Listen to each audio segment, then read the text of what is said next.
Hello दोस्तों, तो चलिए स्टार्ट करते हैं इस क्वेश्चन को और देखते हैं हमें क्या सीखने को मिलेगा। तो क्वेश्चन कहता है, in a simple cubic cell an atom at the corner contributes to the unit cell. तो सबसे पहले आपको ये पता होना चाहिए ना कि सिंपल क्यूबिक सेल कब बोलेंगे।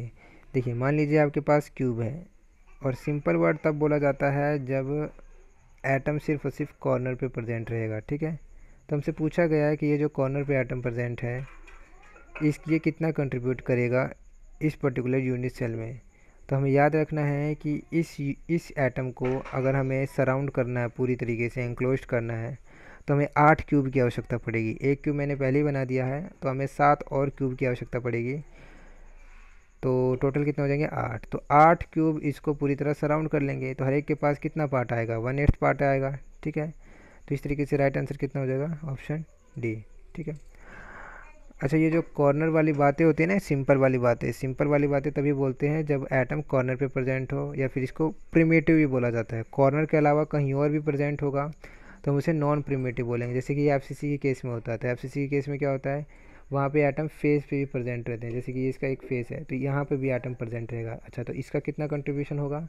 फेस पे हमेशा 1/2 का कंट्रीब्यूशन होगा। तो हम देखेंगे कि ये ऑप्शन ए में 1/2 भी गिवन है। तो ये वाली कंडीशन कब होगी? जब फेस पे एटम वो प्रेजेंट होता है। फिलहाल यहाँ पे कॉर्नर की बात हो रही है। अच्छा, ऑप्शन सी में क्या गिवन है? ऑप्शन सी में गिवन है 1/6 पार्ट। 1/6 पार्ट होता है इन केस ऑफ हेक्सागोनल, है कि नहीं? हेक्सागोनल के अगर आप शेप देखें तो इस तरीके से होगा। नीचे भी हेक्सागोनल बनाना है।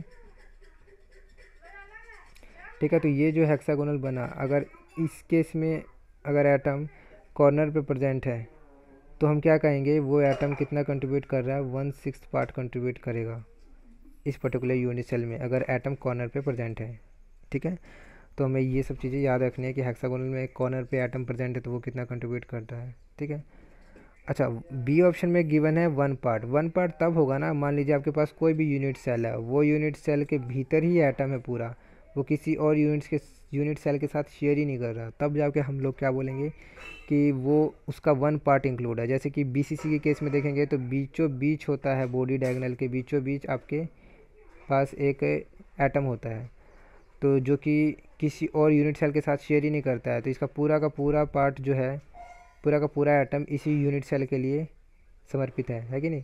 तो 1 पार्ट होगा इन केस ऑफ बीसीसी। ज़रूरी नहीं है बीसीसी हो, एफसीसी के केस में अगर आपको ध्यान हो तो एफसीसी के केस में जो टेट्राहेड्रल वर्ड्स होते हैं तो वो भी तो पूरी की पूरी तरह आपका यूनिट सेल में ही इंक्लूड होता है। टेट्राहेड्रल वर्ड की लोकेशन अगर आपको याद हो वो कहाँ होती है? बॉडी डायगोनल के 1/4 पार्ट, 1/4 पे होती है ना।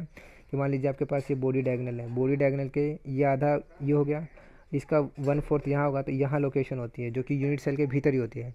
अगर इस वर्ड में अगर इस वर्ड में अगर कोई एटम प्रेजेंट है तो वो पूरा का पूरा इसी यूनिट सेल में मिलेगा, है कि नहीं? तो वो भी 1 पार्ट ही हो जाएगा। ठीक है, जैसे कि ऑक्टाहेड्रल वर्ड होता है एफसीसी के केस में बीचों बीच होता है बॉडी डायगोनल के, तो वो भी पूरा का पूरा इसी यूनिट सेल में मिलेगा, वो किसी और यूनिट सेल के साथ कंट्रीब्यूट नहीं करेगा। और हाँ, ऑक्टाहेड्रल वर्ड की लोकेशन एक और होती है एज लेंथ पे। तो एज लेंथ पे सॉरी एजिस पे होती है। तो एजिस पे अगर कोई एटम प्रेजेंट रहता है या कोई वर्ड प्रेजेंट है तो वो कितना कंट्रीब्यूट करेगा? 1/4 पार्ट कंट्रीब्यूट करेगा इस पर्टिकुलर यूनिट सेल में। समझ में आ रही बात ना? तो ये डिपेंड करता है कि वो एटम या फिर वर्ड कहाँ प्रेजेंट है, उसके हिसाब से हम चीज़ों को बता पाएंगे कि उसका कितना पार्ट इंक्लूड है। कॉर्नर पे है तो 1/8 पार्ट, फेस पे है तो 1/2 पार्ट। ठीक है ना? अब कॉर्नर पे ये जब मैं बोलता हूँ कॉर्नर पे, हम क्यूब के बारे में ज़्यादातर बात करते हैं, इसलिए मैं बोल रहा हूँ 1/8 पार्ट। अगर हेक्सागोनल होगा तो 1/6 पार्ट हो जाएगा। ठीक है, चलिए, थैंक यू।